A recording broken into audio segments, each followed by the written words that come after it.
Friends, welcome to Harish academy.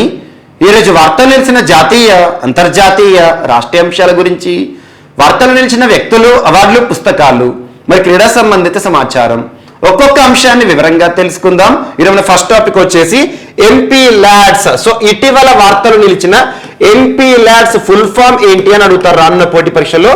Member of parliament local area development scheme. MP LADS, each and every word meaning చూడండి, automatic గా ఈ programme యొక్క ఉద్దేశం అర్థమవుతుంది. MP member of parliament అంటే parliament సభ్యులకి సంబంధించి, లోకల్ ఏరియా వారికి కన్సర్న్ ప్లేస్ ఏదైతే ఉంటుందో ఆ ప్లేస్, ఆ ప్రాంతాలను అభివృద్ధి చేసుకోవడానికి ఉద్దేశించబడిన ప్రత్యేక స్కీమ్. సో ఎంపీ ల్యాడ్స్ ని భారత ప్రభుత్వం ఏ సంవత్సరంలో ప్రారంభించింది అంటే 1993 ఇయర్ గుర్తుంచుకోండి. మరి ఈ రోజు ఎందుకు వార్తలు నిలిచింది అంటే ఎంపీ ల్యాడ్స్ ప్రోగ్రామ్ ని రీఇనిషియేట్ చేస్తున్నట్టుగా ఇటీవల కేంద్ర ప్రభుత్వం చేసిన ప్రకటన వార్తలు ఇచ్చింది. ఎంపీ ల్యాడ్స్ ప్రోగ్రామ్ రీఇనిషియేట్ అంటున్నాను, అంటే తిరిగి ప్రారంభించబోతున్నారు, పునరుద్ధరణ అన్నట్టు. మరి తిరిగి ప్రారంభించడం ఏంటి? యాక్చువల్ గా గడిచిన సంవత్సరం కరోనా విపత్కర పరిస్థితుల కాలంలో 2020 సంవత్సరం ఏప్రిల్ మాసంలో తాత్కాలికంగా సస్పెండ్ చేయబడిన స్కీము ఎంపీ ల్యాడ్స్. అసలు ఎంపీ ల్యాడ్స్ ఏంటంటే మెంబర్ ఆఫ్ పార్లమెంటరీ సంబంధించి అంటున్నాను. సో మెంబర్ ఆఫ్ పార్లమెంట్ అంటే ఏంటి? భారతదేశంలో 3 రకాల పార్లమెంట్ సభ్యులు ఉంటారు. సో ఫస్ట్ వచ్చేసి లోక్సభ ఎంపీ, లోక్సభ సభ్యుడు. So Lok Sabha each and every word meaning చూడండి. లోక్ అంటే ప్రజలు, ప్రజలచే ఎన్నుకోబడిన సభ. సో పార్లమెంట్ లో బై క్యామరలిజం ఉంటుంది కదా, ద్విసభ విధానం ఉంటుంది కదా, అందులో ప్రజలచే ఎన్నుకోబడే సభ ఏదంటే లోక్సభ. సో లోక్సభ ఎంపీలు ఉంటారు.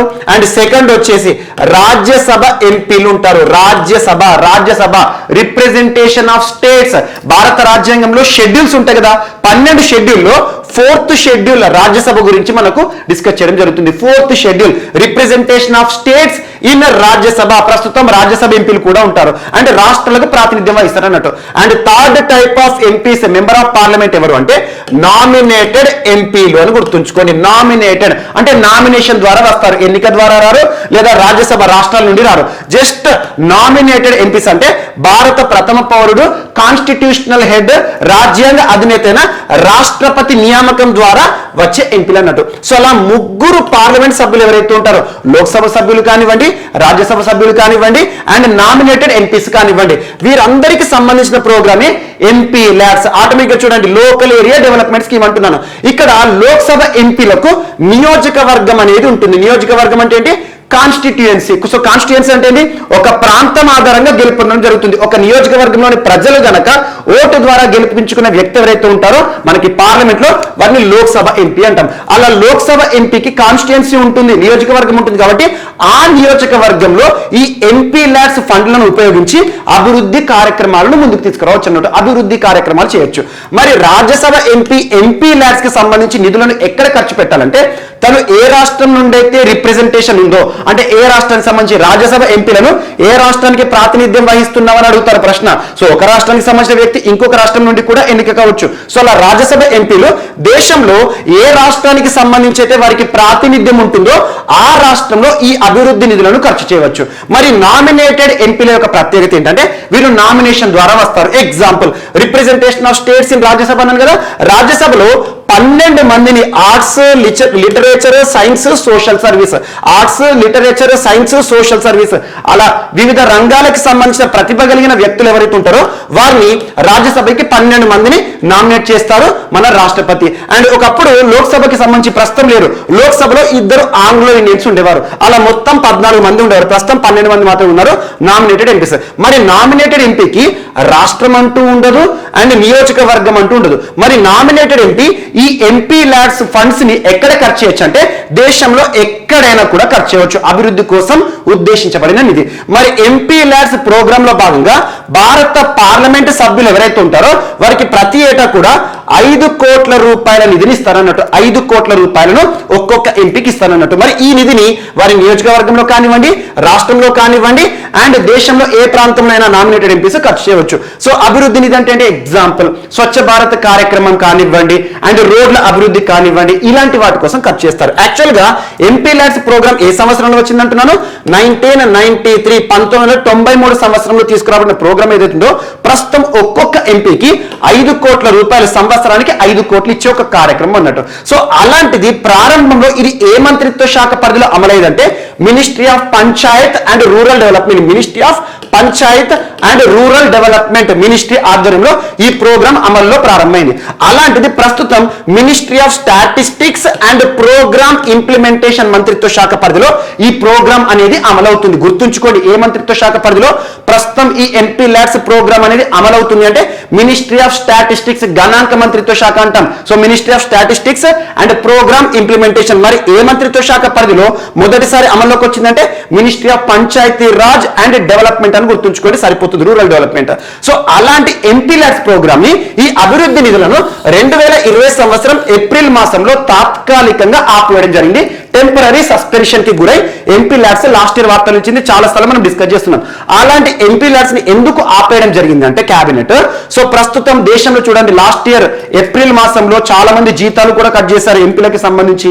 సో ఇలాంటి ప్రక్రియలో ముఖ్యంగా ఆర్థిక సంక్షోభ పరిస్థితిలో ఉన్నప్పుడు, భారతదేశం ఆర్థిక సంక్షోభం ఉందని చెప్పేసి అప్పుడు ఎంపీ ల్యాడ్స్ ప్రోగ్రామ్ ని తాత్కాలికంగా రానున్న 2 ఏళ్ల పాటు రద్దు చేస్తున్నాం, సో తాత్కాలికంగా ఆపేస్తున్నాం అని చెప్పేసి భారత ప్రభుత్వం ప్రకటించింది. ఏ మంత్ లో? ఏప్రిల్ 2020, అంటే 2020-2021 ఆర్థిక సంవత్సరము అండ్ 2021-2022 ఆర్థిక సంవత్సరంలో ఎంపీ ల్యాడ్స్ నిధులను ఎంపీలకు ఇవ్వరన్నట్టు. అలాంటిది ఇటీవల ముగిసిన కేబినెట్ సమావేశం, కేంద్ర మంత్రి మండలి సమావేశంలో ఎంపీ ల్యాడ్స్ ని పునరుద్ధరించే కార్యక్రమం జరిగిందన్నట్టు. అంటే దీన్ని రీఇనిషియేట్ చేస్తున్నాం. సో ఇప్పటివరకు ఏదైతే 2 సంవత్సరాల పాటు ఈ ప్రోగ్రామ్ అమల్లో ఉండదని చెప్పిన ప్రభుత్వము మరొకసారి ఈ ఆర్థిక సంవత్సరం నుండే అందుబాటులోకి తీసుకురావడం జరుగుతుంది. అంటే ప్రతి ఎంపీ కూడా మొదటి విడతగా ఈ సంవత్సరంలో మాత్రం 2 కోట్ల రూపాయలను విడుదల చేస్తారన్నట్టు. ఈ 2 కోట్ల రూపాయలు ప్రతి ఎంపీకి అన్నట్టు. సో వీరేం చేస్తారు, వారికి సంబంధించిన నియోజకవర్గం కానివ్వండి, వారికి సంబంధించిన రాష్ట్రంలో కానివ్వండి, సో లేదా నామినేటెడ్ ఎంపీలు అయితే దేశంలో ఎక్కడైనా కూడా అభివృద్ధి కార్యక్రమాల కోసం దీన్ని వెచ్చించవచ్చు అన్నట్టు. ఇది ఒకటి ఇంపార్టెంట్. సో ఎంపీ ల్యాడ్స్ తో పాటు ఇక్కడ ఎంపీలు వార్తలు ఇచ్చారు కాబట్టి భారతదేశంలో ఎంపీలకు సంబంధించి హానరోరియం జీతం ఏదైతే ఉంటుందో ఆర్టికల్ 106 ఆధారంగా పార్లమెంట్ నిర్ణయిస్తుంది. సో పార్లమెంట్ సభ్యుల జీతభత్యాలను ఎవరు నిర్ణయిస్తారంటే parliament, according to article 106. So parliament ఎంపీలకు సంబంధించి ప్రస్తుతం salaries, allowances and pensions of member of parliament act 1954 ఒక చట్టం గుర్తుంచుకోండి.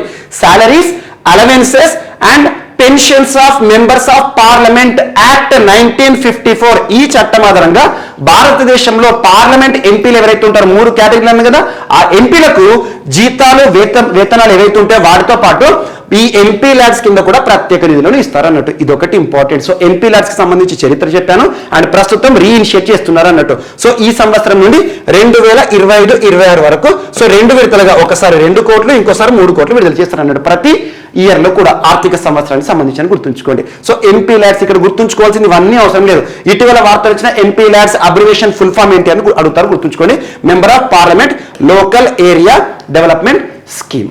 అండ్ నెక్స్ట్ ఈరోజు వార్తలు నిలిచిన ఒక సూచి global climate change performance index. ఇటీవల వార్తలు నిలిచిన global climate change performance index recent సూచీలో భారతదేశం యొక్క స్థానం ఎంత అంటారు? 10th పొజిషన్ అని గుర్తుంచుకోండి, సరిపోతుంది. 10th position. So 10th position. మరి ఈ సూచీని విడుదల చేస్తూ వార్తలు ఇచ్చిన సంస్థ ఏంటంటే జర్మన్ వాచ్ అనే ఒక సంస్థ. దీని యొక్క ప్రధాన కేంద్రం ఎక్కడ అంటే బెర్లిన్ ఎక్కడ ఉంది? జర్మనీలో ఉంది. సో బెర్లిన్ జర్మనీ కేంద్రంగా పనిచేస్తున్న ఒక పర్యావరణానికి, వాతావరణానికి సంబంధించిన నిఘా సంస్థ జర్మన్ వాచ్ ప్రతి ఏటా కూడా ఈ సూచీని విడుదల చేస్తుంది. ఈ సంవత్సరం 17th ఎడిషన్ వార్తనిచ్చింది. 17th edition of index global climate change performance index లో భారతదేశం యొక్క స్థానం ఎంత అంటారు? 10th position. ఇక్కడ చూడండి, each and every word meaning అర్థం చేసుకోండి. క్లైమేట్ చేంజ్ అంటున్నాను, వాతావరణ మార్పు. సో వాతావరణ మార్పు విషయంలో ఏ దేశాలు ఎలాంటి అసలు సంరక్షణ చర్యలు, వాతావరణాన్ని మారకుండా ఎలాంటి సంరక్షణ చర్యలు తీసుకుంటారని చెప్పేసి ముఖ్యంగా కొన్ని అంశాలు ఇక్కడ ఏంటంటే green house gases emissions and at the same time renewable energy and energy usage, climate policy. ఈ 4 అంశాలు గుర్తుంచుకోండి. 4 పారామీటర్స్. గ్రీన్ హౌస్ గ్యాసెస్ అంటే గ్రీన్ హౌస్ గ్యాసెస్ ఉద్గారాలు కాకుండా హరిత ఉద్గారాలు అంటాం. సో గ్రీన్ హౌస్ గ్యాసెస్ ఉద్గారాలు జరగకుండా ఏ రకమైన కట్టుదిట్టమైన చర్యలను ఏ దేశం ప్రభుత్వాలు ఎలా అమలు చేస్తున్నాయి, ఈ అంశానికి గాను 40% మార్క్స్ ఇస్తారు. అండ్ సెకండ్ వచ్చేసి రెన్యూవబుల్ ఎనర్జీ. రెన్యూవబుల్ ఎనర్జీ అంటే పునరుత్పాదక శక్తి వనరులు, సోలార్ ఎనర్జీ కానివ్వండి, టైడల్ ఎనర్జీ కానివ్వండి, ఇవన్నీ కూడా విండ్ ఎనర్జీ. అండ్ నెక్స్ట్ వచ్చేసి దీనికి వచ్చేసి 20% ఇవ్వడం జరుగుతుంది. అండ్ నెక్స్ట్ వచ్చేసి ఎనర్జీ. సో ఎనర్జీ యూసేజ్ కి 20% ఏ రకమైన ఇంధనాన్ని వాడుతున్నారు. అండ్ క్లైమేట్ కి సంబంధించి ఎలాంటి పాలసీస్ ని ఏ దేశ ప్రభుత్వాలు అమల్లోకి తీసుకొచ్చాయి, అంటే పర్యావరణ సంరక్షణ విషయంలో వాతావరణ మార్పు జరగకుండా ఎలాంటి పాలసీలను అమలు చేస్తున్నాయి దేశాలని చెప్పేసి ప్రపంచ దేశాల్లో ఒక ర్యాంకింగ్ అనేది ఇవ్వడం జరుగుతుంది. సో ఈ 4 పారామీటర్స్ ఆధారంగా ఇందులో మెజారిటీ పోర్షన్ ఏంటంటే green house gases. Green house gases అంటే మనం కార్బన్ డైఆక్సైడ్ కానివ్వండి, కార్బన్ మోనాక్సైడ్ కానివ్వండి, ఇలాంటివి ఉంటాయి కదా, హరిత ఉద్గారాలు అంటాం. ఏరోజాల్స్ సంబంధించి హైడ్రోఫ్లోరో కార్బన్స్ కానివ్వండి, క్లోరోఫ్లోరో కార్బన్స్ కానివ్వండి, ఇవన్నీ కూడా గ్రీన్ హౌస్ గ్యాసెస్. సో ఇవన్నీ కూడా మనకు వాతావరణంలో కలిసేసి ఒక పొరలా ఏర్పడతాయి. అలా పొరలా ఏర్పడేసేసి మనకు వాతావరణ మార్పుకి కారణమవుతున్నాయి ఇలాంటివి. సో వాతావరణ మార్పుకి కారణమవుతున్న గ్రీన్ హౌస్ గ్యాసెస్ ఏవైతే ఉంటాయో వాటి కట్టడికి ఎలాంటి అంశాలను తీసుకొస్తున్నారు, ఇలాంటి ఆధారంగా ఒక సూచి, ఒక ర్యాంకింగ్, ప్రపంచ దేశాల్లో ఒక ర్యాంకింగ్ అనేది విడుదల చేయడం జరుగుతుంది. మరి ఈ సంవత్సరం భారతదేశం యొక్క స్థానం ఏంటంటే 10th పొజిషన్ అని గుర్తుంచుకోండి. ఇక్కడ టాప్ ప్లేస్ లో నిలిచిన దేశాల ర్యాంకింగ్ కనుక మనం గమనిస్తే, సో ఇక్కడ ప్రపంచంలో 4th position examination point of ఏంటంటే global climate change performance index, recent index 17th index లో అసలు టాప్ ప్లేస్ లో నిలిచిన దేశం ఏదంటారు. టాప్ ప్లేస్ అంటే ఇక్కడ 4th పొజిషన్ అని గుర్తుంచుకోండి. మరి ఫస్ట్, సెకండ్, థర్డ్ పొజిషన్స్ ఏవైతే ఉంటాయో ఎంటీగా వదిలివేసింది జర్మన్ వాచ్ అనే సంస్థ. ఎందుకు అంటే ఈ అద్భుతమైన పర్ఫార్మెన్స్ ఎవరు కూడా చేయట్లేదు. కొంతమంది గ్రీన్ హౌస్ గ్యాసెస్ ఉద్గారాల విషయంలో కట్టడి చేస్తున్నారు, కానీ రెన్యూవబుల్ ఎనర్జీ వైపు ప్రయాణించట్లేదు. సో అలా అద్భుతమైన పర్ఫార్మెన్స్, రిక్వైర్డ్ పర్ఫార్మెన్స్ మాత్రం ఎవరు కూడా పర్ఫార్మెన్స్ చేయట్లేదు. కాబట్టి 4th నుండి ర్యాంకింగ్ ని ప్రారంభించడం జరిగింది. సో 4th అంటే ఈ ఇండెక్స్ లో టాప్ పొజిషన్ అన్నట్టు. ఫస్ట్, సెకండ్, థర్డ్ ఎంటీ అని గుర్తుంచుకోండి. 4th పొజిషన్ లో డెన్మార్క్. మరి డెన్మార్క్ అవుట్ ఆఫ్ 100 ఎంత స్కోర్ అంటే 76.92. అండ్ సెకండ్ వచ్చేసి స్వీడన్, అంటే సెకండ్ అంటే ఇక్కడ ఫిఫ్త్ ర్యాంక్. ఇటీవల విడుదల చేయబడిన global climate change performance index లో 5th పొజిషన్ లో ఉన్న దేశం ఏదంటే, అంటే ఇక్కడ చూసుకుంటే మాత్రం మనకు క్రోనలికల్ చూస్తే మాత్రం సెకండ్, కానీ ఈ ఇండెక్స్ లో చూస్తే మాత్రం 4th నుండి first start. So 5th Sweden 74.46. And next వచ్చేసి Norway 73.62 6th position. And 7th వచ్చేసి యూకే 73.29. అలా ఇండియా యొక్క పొజిషన్ చూడండి 10th పొజిషన్ లో ఉంది. అంటే ప్రపంచ దేశాలు కనుక తీసుకుంటే 7th పొజిషన్ అనుకోవచ్చు, కానీ 7th అని రాయకూడదు, 10th అని రాయాలి. సో ఇండియా యొక్క స్కోర్ ఎంత అంటే 69.06. వేటి విషయంలో, గ్రీన్ హౌస్ గ్యాసెస్ కట్టడి విషయంలో కానివ్వండి, రెన్యూవబుల్ ఎనర్జీ ప్రోత్సాహకాల విషయంలో కానివ్వండి, ఎనర్జీ ఇంధన ఉపయోగం సంబంధించి ఎలాంటి కట్టడి చేస్తున్నారు, అండ్ క్లైమేట్ పాలసీలు ఏ రకంగా ఉన్నాయి, ఇలాంటి అంశాల ఆధారంగా భారతదేశానికి ఎంత స్కోర్ వచ్చింది 69.06.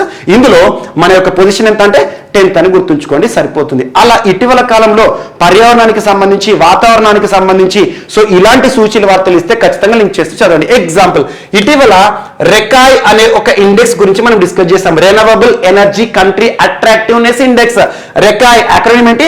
రెన్యూవబుల్ ఎనర్జీ, పునరుత్పాదక ఇంధనానికి శక్తికి సంబంధించి renewable energy country attractiveness index. అంటే ఇందులో టాప్ ప్లేస్ లో ఉండాలి. ఇందులో టాప్ ఏమో యుఎస్ఏ ఉంది, సెకండ్ చైనా ఉంది, థర్డ్ ఏమో ఇండియా ఉంది. సో ఇండియా ఇటీవల విడుదల చేయబడిన రెకాయ్ ఇండెక్స్ సూచీలో ఏ పొజిషన్ లో ఉంది అంటే 3rd పొజిషన్. అలా ఇటీవల గ్లోబల్ క్లైమేట్ చేంజ్ లేదా global climate risk index, global climate risk index, ఆ క్లైమేట్ రిస్క్ ఇండెక్స్ ని కూడా ఈ రోజు వార్తలు ఇచ్చిన జర్మన్ వాచ్ అనే సంస్థనే విడుదల చేసింది. ఇటీవల జర్మన్ వాచ్ ఆల్మోస్ట్ ఒక 15 days back global climate risk index, అంటే ఇందులో టాప్ ప్లేస్ లో నిలిచిన దేశం ఎక్కువగా క్లైమేట్ రిస్క్ లో ఉందన్నట్టు. అందులో భారతదేశం యొక్క స్థానం ఎంత అని చెప్పాను, 7th పొజిషన్ అన్నాను. ఇలాంటి ర్యాంక్లను లింక్ చేస్తూ చదవండి.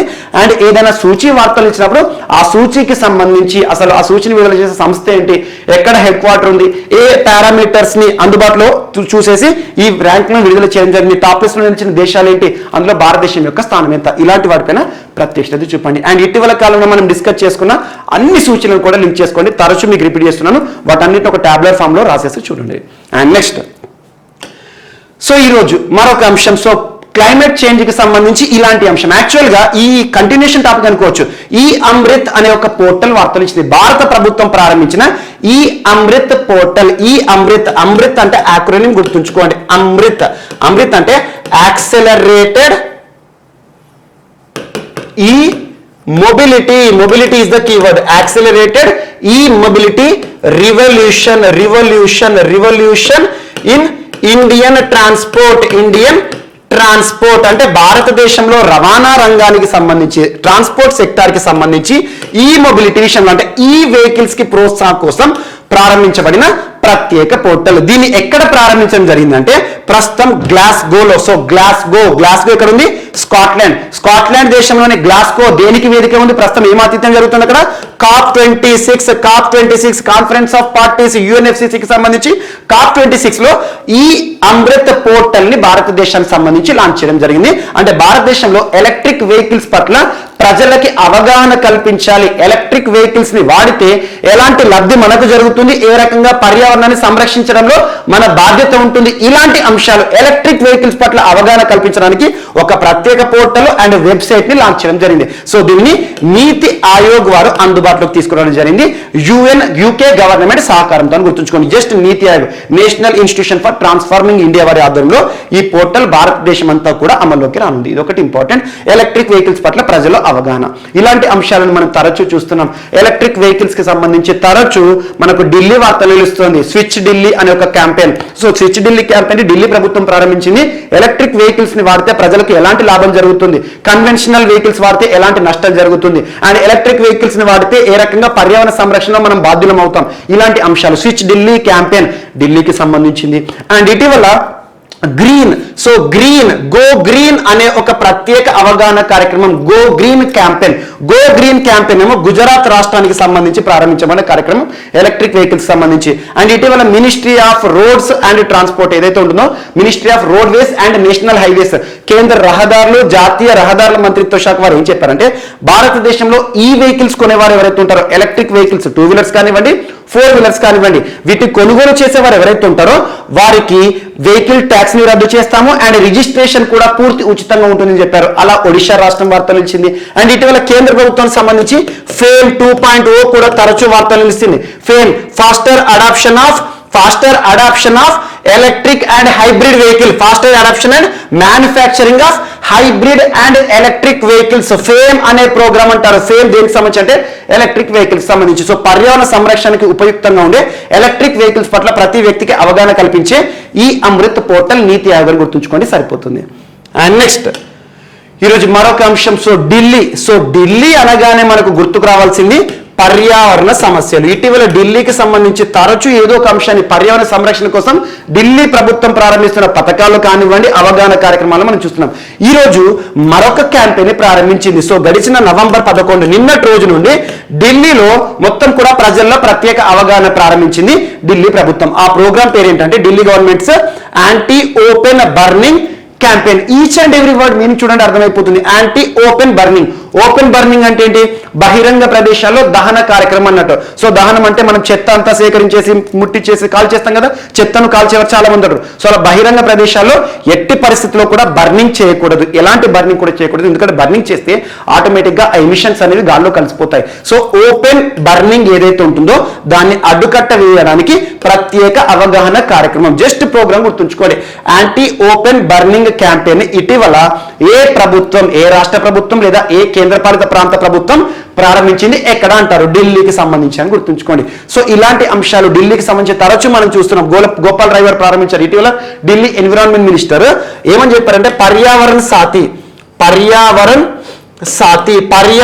సాథీ అనే ఒక ప్రత్యేక వాట్సాప్ చాట్ బోర్డ్ ని తీసుకొచ్చారు. వాట్సాప్ ఉంటుంది మన మొబైల్ ఫోన్ లో యాప్, సోషల్ మీడియా యాప్.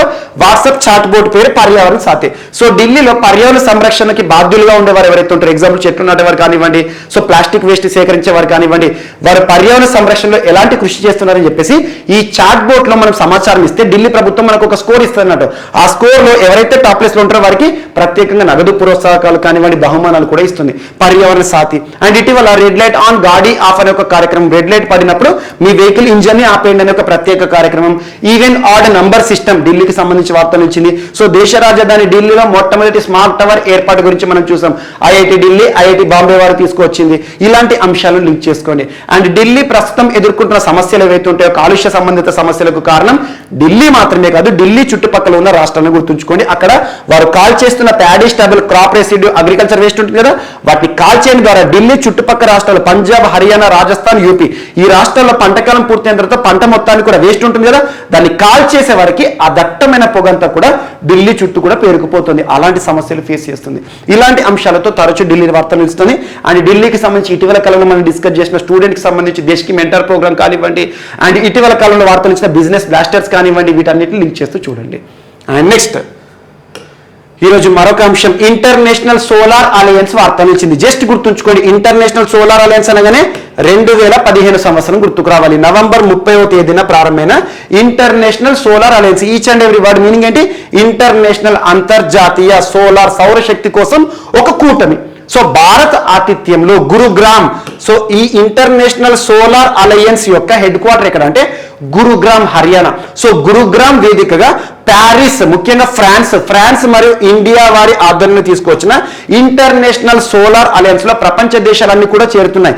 ఈరోజు 101వ దేశంగా ఎగ్జామ్ లో ఈ టాపిక్ సంబంధించి ప్రశ్నలు అడుగుతారంటే, ఇటీవల ఇంటర్నేషనల్ సోలార్ అలయన్స్ లో చేరిన 101వ దేశం ఏది అంటారు? చాలా important, USA, United States of America. International solar alliance అంటే ఏంటంటే ముఖ్యంగా సూర్యకిరణాలు పడే ప్రాంతం ఏదైతే ఉంటుందో, కొన్ని దేశాల్లో పాక్షికంగా పడుతుంది, కొన్ని దేశాల్లో సూర్యకిరణాలు అద్భుతంగా పడతాయి. అలాంటి సూర్యకిరణాలు పడే ప్రాంతంలో సౌరశక్తిని ఉత్పత్తి చేస్తూ మన పర్యావరణాన్ని సంరక్షించడం అనేది ఈ ప్రోగ్రామ్ యొక్క ఉద్దేశం. అలాంటి ఇంటర్నేషనల్ సోలార్ అలయన్స్ గురుగ్రామ్ కేంద్రంగా పనిచేస్తుంది. ఇందులో ఇప్పటివరకు ఎన్ని దేశాలు చేరినాయి అన్నట్టు? 101 దేశాలు చేరాయి. 101వ దేశంగా ఈ రోజు వార్తలు ఇచ్చిందండి United States of America. Renewable ఎనర్జీకి సంబంధించి ప్రోత్సాహకాలు ఉండాలి, ప్రపంచ దేశాల కూటమి ఏర్పడాలని చెప్పేసి ఈ కూటమి ఏర్పడింది. ఇది ఒకటి గుర్తుంచుకోండి, సరిపోతుంది. అండ్ నెక్స్ట్ ఈరోజు మరొక అంశం, so Delhi dialogue on Afghanistan. Delhi dialogue on Afghanistan. So ప్రస్తుతం ఆఫ్ఘనిస్తాన్ ఇటీవల కాలంలో చూస్తున్నాం, ముఖ్యంగా తాలిబన్లు అధికారాన్ని హస్తగతం చేసుకున్నారు. సో తాలిబన్ల చేతికి ఆఫ్ఘనిస్తాన్ వచ్చినాక ప్రపంచ దేశాలన్నీ కూడా ఆఫ్ఘనిస్తాన్ అబ్జర్వ్ చేస్తున్నాయి. అలాంటి ఆఫ్ఘనిస్తాన్కి సంబంధించి ఇటీవల తరచూ ఏదో ఒక సదస్సు వార్తలు ఇస్తూ మనం చూస్తున్నాం. ఇటీవల కాలంలో high security dialogue on Afghanistan అని చెప్పేసి భారత్కి సంబంధించి నరేంద్ర మోదీ గారు వర్చువల్ గా కూడా ప్రసంగించారు. సో ఇక్కడ ఢిల్లీ డైలాగ్ ఆన్ ఆఫ్ఘనిస్తాన్ భారత్ ఆతిథ్యంలో, భారత్ వేదికగా ఢిల్లీలో ఇటీవల ముగిసిన ఢిల్లీ డైలాగ్ ఆన్ ఆఫ్ఘనిస్తాన్ అని గుర్తుంచుకోండి. పూర్తి పేరు కావాలంటే the Delhi regional security dialogue on Afghanistan of national security advisories. So national security advisers అంటున్నాను. భారతదేశంలో నేషనల్ సెక్యూరిటీ అడ్వైజ్, జాతీయ భద్రతా సలహాదారు ప్రస్తుతం అజిత్ దోవల్ గారు. చాలా ఇంపార్టెంట్, అజిత్ దోవల్ గారు ప్రస్తుతం ఇండియాకి సంబంధించి జాతీయ భద్రతా సలహాదారు, ఇండియన్ జేమ్స్ బాండ్ అంటాం, అజిత్ దోవల్ గారు. సో భారత్ ఆతిథ్యంలో మొత్తం 8 దేశాలు, భారత్ తో కలిపి 8. ఒకటి India and Russia, Iran, Kazakhstan, Kyrgyzstan, Tajikistan, Turkmenistan, Uzbekistan. ఈ 8 దేశాల పేర్లు గుర్తుంచుకొని 8 దేశాలకు సంబంధించి ఆయా దేశాల్లో జాతీయ భద్రతా సలహాదారులు ఉంటారు. వీరందరూ కూడా మన ఇండియాకి సంబంధించి అజిత్ దోవల్ గారి లెక్క వివిధ దేశాలు ఏవైతే ఉంటాయి, ఈ దేశాలకు సంబంధించి నేషనల్ సెక్యూరిటీ జాతీయ భద్రతా సలహాదారులు ఇండియాలో ఢిల్లీ వేదికగా సమావేశమయ్యారు. దేనికోసం? ఎక్స్క్లూజివ్ గా ఆఫ్ఘనిస్తాన్ పైన డిస్కషన్ కోసం. ఆఫ్ఘనిస్తాన్ ని తీవ్రవాదానికి అడ్డాగా మార్చకూడదు. కొన్ని దేశాలు దీన్ని అవకాశంగా మారుస్తున్నాయి. ఇండైరెక్ట్ గా పాకిస్తాన్ ఉద్దేశించి చెప్పారన్నట్టు. అంటే కొన్ని దేశాలు ఆఫ్ఘనిస్తాన్ ని తీవ్రవాదానికి అడ్డాగా మార్చే ప్రయత్నం చేస్తున్నాయి. అంటే ప్రస్తుతం ఆఫ్ఘనిస్తాన్ అంటేనే తాలిబాన్ల చేతిలో ఉంది. తాలిబాన్లు అనే వారు ఎవరైతే ఉంటారో వారి చేతిలో తీవ్రవాదానికి ఇంకా ఎక్కువ పరిస్థితులు రాకూడదు. కొన్ని దేశాలు అవకాశం కోసం ఆఫ్ఘనిస్తాన్ ని ఇక్కడ శ్మశాన వాటికలా మార్చకలని చెప్పారు. అండ్ ఆఫ్ఘనిస్తాన్ లో ప్రస్తుతం ప్రజలు ఎదుర్కొంటున్న పౌర హక్కుల సమస్యలు ఏవైతే ఉంటాయి, పౌర హక్కుల సమస్యల గురించి మాట్లాడారు. సో మహిళలకు సంబంధించి కానివ్వండి, వృద్ధులకు సంబంధించి కానివ్వండి, వీరందరి యొక్క హక్కులను పరిరక్షించాలి. ఆఫ్ఘనిస్తాన్ ని తీవ్రవాదానికి అడ్డగా మార్చొద్దు. అండ్ ఆఫ్ఘనిస్తాన్ లో సెక్యూర్డ్ గవర్నెన్స్ రావాలి, ప్రజాస్వామ్య ప్రభుత్వం ఏర్పడాలి అని చెప్పేసి ఒక తీర్మానాన్ని కూడా వీళ్ళు పాస్ చేసుకున్నారు. అందుకోసం మన ప్రయత్నం ఏమైనా ఉంటే మనం కూడా చేసుకుందాం అని చెప్పేసి ఆఫ్ఘనిస్తాన్ ప్రస్తుత పరిస్థితులపైన వివిధ దేశాలకు సంబంధించి 8 దేశాలకు సంబంధించిన జాతీయ భద్రతా సలహాదారులు అంటే నేషనల్ సెక్యూరిటీ అడ్వైజ్ ఆధ్వర్యంలో ఇటీవల ముగిసిన సమావేశం. భారత్ ఆతిథ్యంలో ఢిల్లీ వేదిక కాబట్టి ఢిల్లీ డైలాగ్ ఆన్ ఆఫ్ఘనిస్తాన్ చాలా ఇంపార్టెంట్. రానున్న పోటీ పరీక్షలో ఒక ప్రశ్న అడిగే అవకాశం ఉంటుంది. అండ్ నెక్స్ట్ ఈరోజు మరొక అంశం, సో మెటా అనే ఒక వర్డ్ ఇటీవల మనం డిస్కస్ చేసాము. ప్రముఖ సోషల్ మీడియా యాప్ ఫేస్బుక్ ఉంటుంది కదా, సో ఫేస్బుక్, ఇన్స్టాగ్రామ్, వాట్సాప్ ఈ 3 కూడా ఒకే సంస్థకి సంబంధించి, వీటి మదర్ కంపెనీ ఏంటంటే ఫేస్బుక్ ఎవరి సంస్థ ఇది? మార్క్ జుకర్బర్గ్ అమెరికా కేంద్రంగా పనిచేస్తున్న ఫేస్బుక్ మదర్ సంస్థ పేరు మెటాగా మారడం జరిగింది. అలా మెటాగా మారిన తర్వాత ఇండియాలో స్మాల్ మీడియం బిజినెస్ కి సంబంధించి మధ్య చిన్న తరహా పరిశ్రమలు ఉంటాయి కదా, వారికి సంబంధించి ఒక ప్రత్యేకమైన కార్యక్రమాన్ని నిన్నటి రోజున మెటా ఫార్మర్లీ ఫేస్బుక్ వారు తీసుకురావడం జరిగింది. Meta launches grow your business hub. Business వ్యాపారవేత్తల కోసం ప్రత్యేకంగా అవగాహన కల్పించడం, వ్యాపార అవకాశాలన్నింటినీ కూడా ప్రత్యేకంగా మనకు అందుబాటులో ఉంచడం ఈ ప్రోగ్రామ్ యొక్క ఉద్దేశం అని చెప్పేసి మెటా సంస్థ ప్రకటించింది. జస్ట్ గుర్తుంచుకోండి, గ్రో యువర్ బిజినెస్ అనే ఒక హబ్ ని ప్రారంభించిన ప్రముఖ సోషల్ మీడియా సంస్థ ఏదంటే meta, formerly known as Facebook అని గుర్తుంచుకోండి సరిపోతుంది. భారతదేశంలో స్మాల్ ఇండస్ట్రీస్, మీడియం ఇండస్ట్రీస్ కానీ, పెద్ద ఇండస్ట్రీస్ కానివ్వండి, వాటికి సంబంధించి కానివ్వండి, వ్యాపారాలపైన, వ్యాపార రంగానికి సంబంధించి ప్రత్యేక అవగాహన కల్పించే ఒక హబ్. అండ్ నెక్స్ట్ ఈరోజు మరొక అంశం, దేశంలోనే మొట్టమొదటి దేశీ సంస్థగా లావా సంస్థ వార్తలు నిలిచింది. లావా మొబైల్ చాలా మంది వాడుతూ ఉంటారు. లావా మన స్వదేశీ సంస్థ. ఈ లావా సంస్థ దేశంలోనే మొట్టమొదటిసారి 5G మొబైల్ ని అందుబాటులోకి తీసుకొచ్చింది. 5G మొబైల్, ఇప్పటి వరకు మనం వాడే మొబైల్ టెక్నాలజీ ఏంటంటే 4G మొబైల్స్.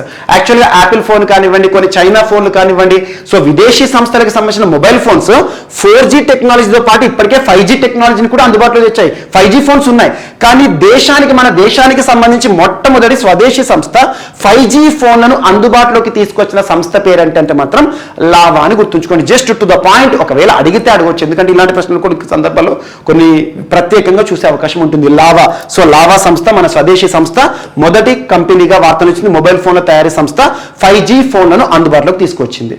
అండ్ నెక్స్ట్ ఈరోజు మరొక అంశం, భారతదేశంలో అతిపెద్ద పబ్లిక్ సెక్టార్ రంగానికి సంబంధించిన bank SBI, state bank of India వారు ఇటీవల ఒక ప్రత్యేక సౌకర్యాన్ని పెన్షనర్స్ తీసుకొచ్చారు. ప్రత్యేక సౌకర్యం అంటున్నాను, ప్రత్యేక ఫెసిలిటీ, స్పెషల్ ఫెసిలిటీ పెన్షనర్స్ అంటున్నాను. ప్రస్తుతం చూడండి, పెన్షనర్స్ అందరూ కూడా ఎవ్రీ ఇయర్ కూడా లైఫ్ సర్టిఫికేట్ ని అక్కడ వారు సబ్మిట్ చేయాల్సి ఉంటుంది. వారి కన్సర్న్ డిపార్ట్మెంట్. పెన్షనర్స్ అంటే ఏంటి? ఒకప్పుడు ప్రభుత్వ ఉద్యోగం చేసిన వారు ఎవరైతే ఉంటారో ఆ ప్రభుత్వ ఉద్యోగం చేసి పదవీ విరమణ పొందుతారు కదా, వారికి ప్రభుత్వం బతుకున్నంత కాలం కూడా వారికి పెన్షన్ అనేది ఇస్తుంది.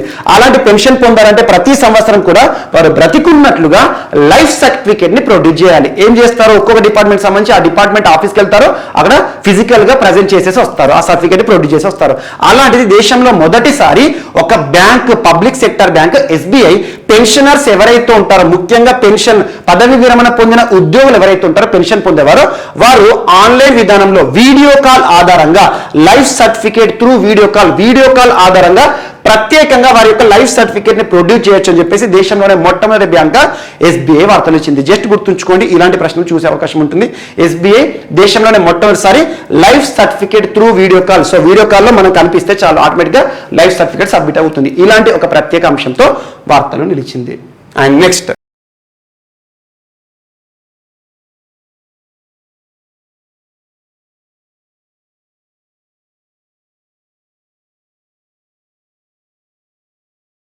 ఈరోజు మన నెక్స్ట్ టాపిక్ వచ్చేసి వార్తల్లో వ్యక్తులు. ఈరోజు వార్తల్లో నిలిచిన first person Frederick William de Klerk garu. FWD Klerk అని గుర్తుంచుకోండి. పర్సన్ పేరు Frederick William de Klerk, FWD Klerk. ఇటీవల మరణిస్తూ వార్తలు నిలిచారు. ఏ దేశ మాజీ అధ్యక్షులు అంటే South Africa former president, South Africa, దక్షిణాఫ్రికా మాజీ దేశాధ్యక్షులు FWD క్లర్క్ గారు ఇటీవల అనారోగ్య సమస్యల కారణంగా వృద్ధాప్యంతో మరణిస్తూ వార్తలు ఇచ్చారు. తనకి సంబంధించి కొన్ని ఇంపార్టెంట్ పాయింట్స్ గుర్తుంచుకోండి. 1989 నుండి 1994 మధ్య కాలంలో సౌత్ ఆఫ్రికా దేశానికి అధ్యక్షులుగా పదవీ బాధ్యతలు నిర్వర్తించిన వ్యక్తి. ఎట్ ద సేమ్ టైం తను అధ్యక్షునిగా పదవిలో ఉన్నప్పుడు 1990 ఇయర్లో 1990 సంవత్సరంలో నెల్సన్ మండేలా గారు జైలు నుండి విడుదల కావడం జరిగింది. చాలా ఇంపార్టెంట్. నెల్సన్ మండేలా గారు సుదీర్ఘకాలం జైలు జీవితాన్ని అనుభవించిన ప్రపంచానికే సుపరిచితులైన నెల్సన్ మండేలా గారు జైలు నుండి ఏ సంవత్సరంలో విడుదలయ్యారంటే 1990. ఆ తర్వాత ఇంకొక ఇయర్ ఇంపార్టెంట్, 1993 ఇయర్లో నోబెల్ శాంతి పురస్కార గ్రహీతలు ఎవరు అంటే ఒకరు FWD Klerk garu, Frederick William de Klerk and Nelson Mandela garu. Nelson Mandela గారితో నోబెల్ శాంతి పురస్కారాన్ని పంచుకున్న వ్యక్తి FWD క్లర్క్. సౌత్ ఆఫ్రికా దేశ చరిత్రలో రాజకీయ రంగంలో చాలా సంస్కరణ సంస్కరణలను ప్రవేశపెట్టిన ఒక రీఫార్మర్ అని గుర్తుంచుకోండి. అండ్ తనకు సంబంధించి ఇంకొక పాయింట్, మోస్ట్ ఇంపార్టెంట్ పాయింట్ అదేంటంటే సౌత్ ఆఫ్రికా మాజీ దేశాధ్యక్షులు ఎవరైతే ఉంటారో సౌత్ ఆఫ్రికాను పరిపాలించిన, దక్షిణాఫ్రికాను పరిపాలించిన మాజీ దేశాధ్యక్షుల్లో చివరి శ్వేత జాతీయుడు అని గుర్తుంచుకోండి. ఎగ్జామినేషన్ పాయింట్ ఆఫ్ లో ఈ పాయింట్ పైన ప్రశ్న అడుగుతారు. ఇటీవల మరణిస్తూ వార్తలు నిలిచిన సౌత్ ఆఫ్రికా మాజీ అధ్యక్షుడు, సౌత్ ఆఫ్రికా దేశ మాజీ అధ్యక్షుడు చివరి శ్వేత జాతీయుడు ఎవరు అంటారు. FW de Klerk. So Frederick William de Klerk అని గుర్తుంచుకోండి. 1993 ఇయర్ గుర్తుంచుకోండి, నోబెల్ శాంతి పురస్కార గ్రహీత. And at the same time 1990 తను దేశాధ్యక్షుడిగా ఉన్నప్పుడు, పదవిలో ఉన్నప్పుడు నెల్సన్ మండేలా గారు జైలు నుండి విడుదల కావడం జరిగింది. అండ్ తన యొక్క టెన్యూర్ గుర్తుంచుకోండి, సరిపోతుంది. అండ్ దీంతో పాటు దేశంలో, సో సౌత్ ఆఫ్రికా దేశంలో చాలా రాజకీయ సంస్కరణలు ప్రవేశపెట్టిన ఒక మహానుభావుడు, ఒక రీఫార్మర్ అని గుర్తుంచుకోండి, సరిపోతుంది. అండ్ తనకు సంబంధించి శ్వేత జాతీయుడు, సౌత్ ఆఫ్రికాను పరిపాలించిన దేశాధ్యక్షుల్లో చివరి శ్వేత జాతీయుడు. అండ్ ఇతనితో పాటు ఇటీవల కాలంలో మనం ప్రస్తావించిన వ్యక్తులు ఎవరైతే ఉంటారో, ఎవరి గురించి అయితే చర్చించుకోవడం జరిగిందో, ఒక్కొక్క దేశానికి సంబంధించి మాజీ దేశాధ్యక్షులు కానివ్వండి, మాజీ ప్రధానులు కానివ్వండి, కొన్ని దేశాలకు సంబంధించి పితామహుడు అనే కొన్ని పర్సన్స్ కూడా మనం డిస్కస్ చేయడం జరిగింది. అలాంటి వ్యక్తులపైన ప్రత్యక్ష శ్రద్ధ చూపండి. పర్సన్ పేరు గుర్తుంచుకొని ఏ దేశానికి సంబంధించిన వారు, అసలు ఎందుకు వార్తలు ఇచ్చారో గుర్తుంచుకోండి, సరిపోతుంది. అండ్ నెక్స్ట్ ఈరోజు మన తెలుగు వారు వార్తలు ఇచ్చారు కోనేరు రామకృష్ణారావు గారు. కోనేరు రామకృష్ణారావు గారు. సో పర్సన్ చాలా ఇంపార్టెంట్ పర్సన్, చాలా మందికి సుపరిచితులైన వ్యక్తి. మన తెలుగు వారు ఇటీవల మరణిస్తూ వార్తలు ఇచ్చారు. 1932 1932 సంవత్సరం అక్టోబర్ 4న కోస్టల్ ఏరియాలో జన్మించిన వ్యక్తి. కోస్టల్ అంటే తీర ప్రాంతం. ఒకప్పుడు మన ఆంధ్ర కోస్టల్ ప్రాంతం అంతా కూడా మద్రాస్ ప్రావిన్స్ లో ఉండేది. సో మద్రాస్ బ్రిటిష్ పరిపాలిత ప్రాంతమైన మద్రాస్ ప్రావిన్స్ లోని కోస్టల్ ఏరియాలో 1932 ఇయర్ లో జన్మించిన కోనేరు రామకృష్ణారావు గారు ఏ రంగంలో ప్రసిద్ధులు, ప్రముఖ వ్యక్తి అంటే తను ఒక గొప్ప విద్యావేత్త, academician and it the same time psychologist కూడా. సైకాలజిస్ట్, ప్రముఖ సైకాలజిస్ట్, అకాడమిషియన్. ఇటీవల మరణిస్తూ వార్తలు ఇచ్చారు కోనేరు రామకృష్ణారావు గారు. సో తనకి సంబంధించి 2011 సంవత్సరం ఇంపార్టెంట్. సో మరణిస్తూ వార్తలు ఇచ్చారు కాబట్టి ఇయర్ ఇంపార్టెంట్. 2011 సంవత్సరం తన ప్రతిభను గుర్తించి, తన సేవలను గుర్తించి భారత ప్రభుత్వం విద్యారంగంలో తన యొక్క ఎనలేని కృషిని గుర్తించి పద్మశ్రీ పురస్కారం ఇచ్చి కూడా సత్కరించింది. అంటే పద్మశ్రీ కోనేరు రామకృష్ణారావు గారు ఉమ్మడి ఆంధ్రప్రదేశ్ లో చాలా పదవులను నిర్వర్తించిన వ్యక్తి, గొప్ప బాధ్యతలను మోసారు. అందులో ఒకటి Andhra Pradesh AP council of secondary education AP secondary education council కి సంబంధించి హెడ్ గాను, మరి ఎట్ ద సేమ్ టైం కొన్ని యూనివర్సిటీలు, గీతం యూనివర్సిటీ, సో గీతం డీమ్డ్ యూనివర్సిటీ, గీతం యూనివర్సిటీకి ఉపకులపతి, వైస్ ఛాన్సలర్ గా విధులు నిర్వర్తించిన వ్యక్తి, ఆంధ్ర యూనివర్సిటీ ఉపకులపతి, వైస్ ఛాన్సలర్ గా విధులు నిర్వర్తించిన వ్యక్తి. సో ఇలాంటి కొన్ని గుర్తుంచుకోండి. జస్ట్ ఇక్కడ గుర్తుంచుకోవాల్సిన పర్సన్ మాత్రం కోనేరు రామకృష్ణారావు. తన ఆధ్వర్యంలో చాలా కమిటీలు కూడా మనం డిస్కస్ చేసుకోవడం జరుగుతుంది. ముఖ్యంగా జయాంధ్ర ఉద్యమం సందర్భంలో కానివ్వండి, అండ్ తెలంగాణ ఉద్యమం చరిత్రకు సంబంధించి కానివ్వండి, ఇతని పేరు వస్తుంది. సో కోనేరు రామకృష్ణారావు గారు ఇటీవల మరణిస్తూ వార్తలు ఇచ్చారని గుర్తుంచుకోండి, సరిపోతుంది. విద్యావేత్త అని గుర్తుంచుకోండి. 2011 పద్మశ్రీ పురస్కార గ్రహీత. And next Onake Obavva. Actual గా పర్సన్ పేరు ఇంపార్టెంట్. ఓబవ్వ, తనని ఒనకే ఓబవ్వ అంటారు. ఒనకే ఎగ్జాంపుల్ మన తెలంగాణ ప్రాంతంలో చాకలి ఐలమ్మ అంటాం. సో చాకలి అనేది ఇంటి పేరు కాదు. సో చాకలి ఐలమ్మ, ఐలమ్మను చాకలి అనే పేరుతో మనం పిలుస్తాం. అలా ఇక్కడ ఒనకే ఓబవ్వ ఏ రాష్ట్రానికి సంబంధించి అంటే కర్ణాటక రాష్ట్రం. ఒక్కొక్క రాష్ట్రానికి సంబంధించి కొంతమంది ప్రముఖులు ఆ రాష్ట్ర చరిత్రలో ఇంపార్టెంట్, కానీ నేషన్ వైడ్ గా ఈ రోజు గుర్తింపు పొందుతూ వార్తలు ఇచ్చారు. సో కర్ణాటక రాష్ట్రానికి సంబంధించి 18th సెంచరీ, ప్రస్తుత కర్ణాటక ఒకప్పుడు మైసూర్ స్టేట్. సో ప్రస్తుత కర్ణాటక రాష్ట్రానికి సంబంధించి 18th సెంచరీ ఏదైతే ఉందో అప్పుడు మైసూర్ స్టేట్ ఉండేది కదా. సో మైసూర్ స్టేట్ లో 18th సెంచరీకి సంబంధించి ఫ్రీడమ్ ఫైటర్ గా గుర్తింపు పొందిన వ్యక్తి. అండ్ తనకి సంబంధించి బ్రిటిష్ వారికి వ్యతిరేకంగా పోరాడిన మహిళ. అట్ ద సేమ్ టైం అప్పుడు ఆ ప్రాంతాన్ని పరిపాలించిన వారు ఎవరైతే ఉంటారో రాజవంశీయులు కానివ్వండి, వారికి వ్యతిరేకంగా పోరాటాలు చేసిన వ్యక్తి. సో అలాంటి ఒనకే ఓబవ్వ గారు చిత్రదుర్గ అనే ఒక కోటను సంరక్షించేటప్పుడు మరణించడం జరిగింది. సో అలాంటి ఒనకే అంటే ఏంటంటే తను చేతిలో పట్టుకున్న ఒక ఆయుధం. ఆయుధం ఏంటంటే మనం ఏమంటాము, ఎగ్జాంపుల్ పెసెల్ అంటాం, మోటార్ పెసెల్ అంటే కూడా నూరుడు ఏదైతే ఉంటుందో మనకు రోకలి బండ అంటాం కదా, సో అది ఏదైతే ఉంటుందో కొట్టేది. సో దాన్ని పట్టేసేసుకొని ఫ్రీడమ్ ఫైటర్ గా గుర్తింపు పొందారు 18th సెంచరీలో. ఒకవైపు బ్రిటిష్ వారికి వ్యతిరేకంగాను అప్పుడు హైదర్ అలీకి వ్యతిరేకంగాను చాలా ఉద్యమాలు చేసిన ఒక గొప్ప మహిళ చిత్రదుర్గ కోటను సంరక్షించేటప్పుడు అప్పుడు జరిగిన ఉద్యమం ఏదైతే ఉంటుందో పోరాటంలో వీరనారిగా మిగిలిపోయారు. సో అమరవీరునిగా మారారు. సో అలాంటి ఒనకే ఓబవ్వ గారు జన్మదినం ఎప్పుడంటే November 11 అంటే నిన్నటి రోజున. సో November 11 తన యొక్క జన్మదినోత్సవం. సో November 11వ తేదీని రాష్ట్ర వ్యాప్తంగా కూడా ఒనకే ఓబవ్వ గారిని స్మరిస్తూ కర్ణాటక రాష్ట్ర ప్రభుత్వం అధికారికంగా గుర్తించడం జరిగింది, అధికారికంగా సెలబ్రేట్ చేశారు. అలా వార్తలు ఇచ్చారు. ఒక పర్సన్ ఎప్పుడో మరణించినా ఎప్పుడో జన్మించినా ఈ రోజు వార్తలు ఇస్తే వారిని కూడా గుర్తుంచుకోవడం అసలు ఎందుకు వార్తలు ఇచ్చారని చెప్పేసి ఇటీవల ఒనకే ఓబవ్వ గారు ఎందుకు వార్తలు ఇచ్చారంటే కర్ణాటక రాష్ట్ర ప్రభుత్వం రాష్ట్ర వ్యాప్తంగా మనకి November 11వ తేదీన సో నిన్నటి రోజున స్టేట్ వైడ్ గా తన యొక్క జన్మదిన వేడుకలు కానివ్వండి, తను చేసిన వీరగాథలు కానివ్వండి, తను చేసిన పోరాటాలు కానివ్వండి, వాటి గురించి ప్రత్యేకంగా ప్రజల్లో అవగాహన కల్పించారన్నట్టు అధికారికంగా రాష్ట్ర ప్రభుత్వం తన యొక్క జన్మదినాన్ని జరపడం జరిగింది. అండ్ ఇదొకటి ఇంపార్టెంట్. అండ్ ఇటీవల కాలంలో కర్ణాటక రాష్ట్రానికి సంబంధించి బసవరాజు బొమ్మాయి గారు వార్తలు ఇచ్చారు. తరచూ వార్తలు ఇస్తున్నారు బసవరాజు బొమ్మాయి గారు. అండ్ మనకి కర్ణాటక రాష్ట్రానికి సంబంధించి బసవరాజు బొమ్మాయి గారు. And at the same time Karnataka రాష్ట్రానికి సంబంధించి ఇటీవల కాలంలో మనం డిస్కస్ చేసిన ప్రోగ్రామ్స్ ఏవైతే ఉంటాయి, స్కీమ్స్ ఏవైతే ఉంటాయి, వాటన్నిటి కూడా లింక్ చేసుకోండి. అండ్ ఇటీవల కర్ణాటక రాష్ట్రానికి సంబంధించి పునీత్ రాజ్ కుమార్ గారు మరణిస్తూ వార్తలు ఇచ్చారు, కన్నడ చలనచిత్ర దిగ్గజం. And at the same time Karnataka రాష్ట్రానికి సంబంధించి ఇటీవల జనసేవక అనే ఒక కార్యక్రమం స్కీమ్ అండ్ జనస్పందన అనే ఒక కార్యక్రమం కానివ్వండి. అండ్ కర్ణాటక రాష్ట్రానికి సంబంధించి చరిత్రలో important place Vijayanagara.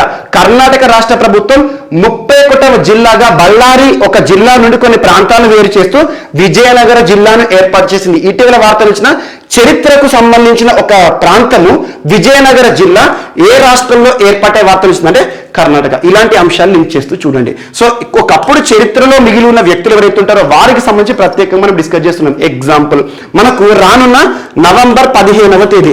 So November 15వ తేదీని భారత ప్రభుత్వం ఇప్పటికే సో గిరిజనులకు సంబంధించి గిరిజన గౌరవ దినోత్సవంగా గుర్తించింది అని చెప్పాను. గిరిజన గౌరవ దినోత్సవం రానున్న November 15th జస్ట్ 4 days లో వస్తుంది.